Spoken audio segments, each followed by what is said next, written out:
वंदे मातरम तो हमारे लिए सर्वोपरि है। क्यों नहीं है? भारत के अंदर जितने भी जो शूरवीर पृथ्वीराज चौहान, महाराणा प्रताप, छत्रपति शिवाजी महाराज, छत्रपति संभाजी महाराज, जो हमारे हिंदू पूर्वज थे, उन्होंने वंदे मातरम के लिए तो अपने प्राण तक निछावर कर दिए, बलिदान दिया। सोफिया कुरैशी जी जो है आर्मी की, उनको दिक्कत नहीं होता वंदे मातरम बोलने से, भारत माता की जय बोलने से। बिस्मिल्लाह खान, वीर अब्दुल हमीर, ये उस्फाकुल्ला खान, ये जैसे वीर योद्धा, उनको तो दिक्कत नहीं होता वंदे मातरम और भारत माता की जय बोलने से। इनके जो है ना अरशद मदनी, जो इनके जो बैठे पड़े हैं मौलाना मदनी, दिक्कत उनको है और उनके जो पिल्लों को है। सनातन को दाग लगाने का काम ये करते हैं, राम के ऊपर टिप्पणी करने का काम ये करते हैं, सनातन के ऊपर गलत टिप्पणी करने का काम करते हैं। यहीं का खाया है, यहीं पैदा हुए हो ना, तो जय फिलिस्तीन के नारे क्यों लगाते हो? फिर बंगाल में तुम देखोगे, आज तुम बंगाल चले जाओ, वहाँ देख लो किसके झंडे फहरे जाते हैं। वहाँ पे तिरंगा का सम्मान भी नहीं होता, राम जी के झंडे के दूर के बाद तिरंगा का सम्मान भी नहीं होता वहाँ पे। वंदे मातरम की 150वीं वर्षगांठ है और वर्षगांठ मना रहे देशवासियों में जो एक अलग सा जुनून है, पर वहीं एक तबका ये कहता है कि वंदे मातरम बोलने से परहेज़ है, क्योंकि इस बात की आज़ादी हमें इस देश का संविधान देता है। संविधान कहता है कि हम जिस तरीके से चाहे वैसे जी सकते हैं, पर क्या लगता है संविधान की आज़ादी ज़्यादा ज़रूरी है, देशभक्ति की भावना जो वंदे मातरम गीत में आती है उसको गाना ज़रूरी है? वंदे मातरम तो हमारे लिए सर्वोपरि है। क्यों नहीं है? भारत के अंदर जितने भी जो शूरवीर पृथ्वीराज चौहान, महाराणा प्रताप, छत्रपति शिवाजी महाराज, छत्रपति संभाजी महाराज, जो हमारे हिंदू पूर्वज थे, उन्होंने वंदे मातरम के लिए तो अपने प्राण तक निछावर कर दिए, बलिदान दिया। ये हिंद धरा, इसके खातिर हर वीर लड़ा। तपती धूप में, कड़ाके की ठंड में जो हमारे सैनिक जो खड़े हैं ठंड में, और जैसलमेर में जो हमारे सैनिक खड़े हैं, किसके लिए खड़े? वंदे मातरम के लिए तो खड़े हैं। वंदे मातरम आन बान शान और भारत देश की जान है। इस गीत के लिए तो भाई मैं तो कह रहा हूँ अपने प्राण तक के लिए भी निछावर कर दूं। पर वो तो कहते हैं राष्ट्रभक्ति पर सवाल क्यों? अगर हम इस देश में भारत माता की जय नहीं बोले, वंदे मातरम ना बोले, पर हिंदुस्तान जिंदाबाद बोलते हैं, इंडिया को बोलते हैं आई लव इंडिया, कहते हैं कि इस धरती पर 5 बार चूम कर नमाज पढ़ते हैं, इस धरती हमारी माँ है, कहीं ना कहीं जिस तरीके से हम देशभक्ति दिखाते हैं। क्या बोला? धरती हमारी माँ है? अपनी माँ को तो माँ नहीं मानते, अपनी बहन को बहन नहीं मानते, गौ को माँ नहीं मानते, और भारत माता की तो कतई भी नहीं बोलते। वो भारत माता की जय भी नहीं बोलते, वंदे मातरम भी नहीं बोलते, वो बस दिखावा है उनका। सोफिया कुरैशी जी जो है आर्मी की, उनको दिक्कत नहीं होता वंदे मातरम बोलने से, भारत माता की जय बोलने से। बिस्मिल्लाह खान, वीर अब्दुल हमीर, ये उस्फाकुल्ला खान, ये जैसे वीर योद्धा, उनको तो दिक्कत नहीं होता वंदे मातरम और भारत माता की जय बोलने से।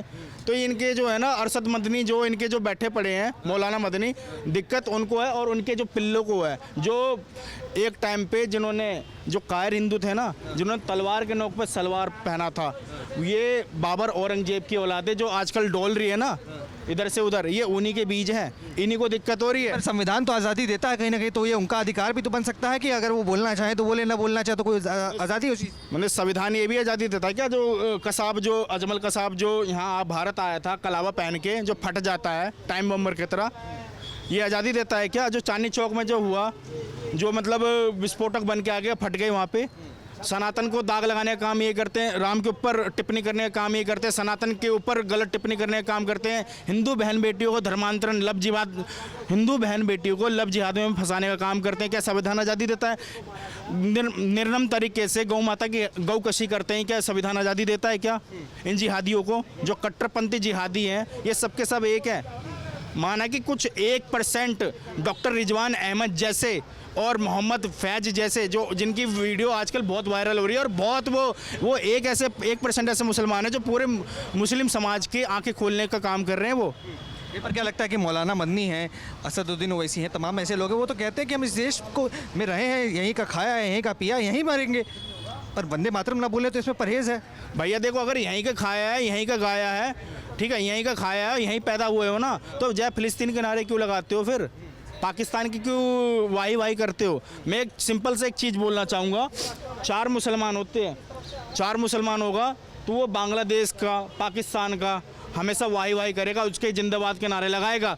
और 4 हिंदू होगा ना, एक तो कट्टर होगा, बिल्कुल कट्टर होगा, दूसरा हिंदू होगा वो अपने सनातन के बारे में गलत बोलेगा, तीसरा हिंदू होगा जो हमारे देवी देवताओं के बारे में गलत बोलेगा, चौथा हिंदू होगा वो आपस में लड़ मरेगा। सेकुलर भाईचारे में भाईचारा निभाओ, ये वो लोग हैं। और ये लोग जो भारत के मुसलमान हैं, जो हिंदुस्तान को गलत कहते हैं और बांग्लादेश पाकिस्तान को जिंदाबाद के नारे लगाते हैं। तो भाई एक चीज़ मैं कहना चाहता हूँ आपके चैनल के माध्यम से, कैसे सौंप दे इनके हाथ में ये हिंदुस्तान का, क्योंकि इनके ताजियों और रैलियों में दिखते हैं झंडा फिलिस्तीन और पाकिस्तान का। तो सोचने वाली बात है, इनकी मानसिकता यही है कि बंगाल में तुम देखोगे, आज तुम बंगाल चले जाओ, वहाँ देख लो किसके झंडे फहरे जाते हैं, वहाँ पे तिरंगा का सम्मान भी नहीं होता। राम जी के झंडे के दूर के बाद तिरंगा का सम्मान भी नहीं होता, वहाँ पे पाकिस्तान के झंडे दिखते हैं।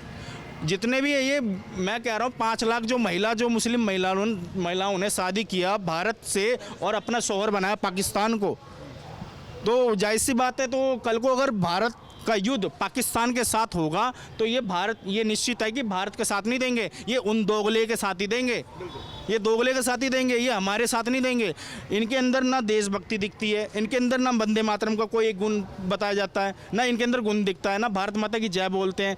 गौ माता के लिए प्रेम है नहीं, तो भारत भूमि के लिए प्रेम कहाँ से होगा इनके अंदर? अपनी माँ को प्रेम भरी से नज़र से तो देखते नहीं है, हवस की नज़र से तो ये खुद देखते हैं, बहन को भी हवस की नज़र से देखते हैं। और अपनी तो छोड़ो, हिंदू बहन बेटियों को धर्मांतरण करवा के उनको गौ माता का मीट खिला के उनको जबरन धर्मांतरण करवाते हैं, लव जिहाद में फंसाते हैं।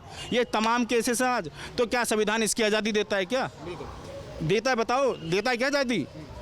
तो यही चीज़ है, इनकी मानसिकता जो है ना बाबर औरंगजेब वाली है, कलाम साहब वाली सोच नहीं है इनकी, उस्फाकुल्ला खान वाली सोच नहीं है, वीर अब्दुल हमीर जैसे सोच नहीं है, बिस्मिल्लाह खान वाली सोच नहीं है। इनकी सोच है बुरहान मानी जैसे, इनकी सोच है यासिन मलिक जैसे, इनकी सोच है अजमल कसाब जैसे, इनकी सोच है अतीक अहमद जैसे, इनकी सोच है।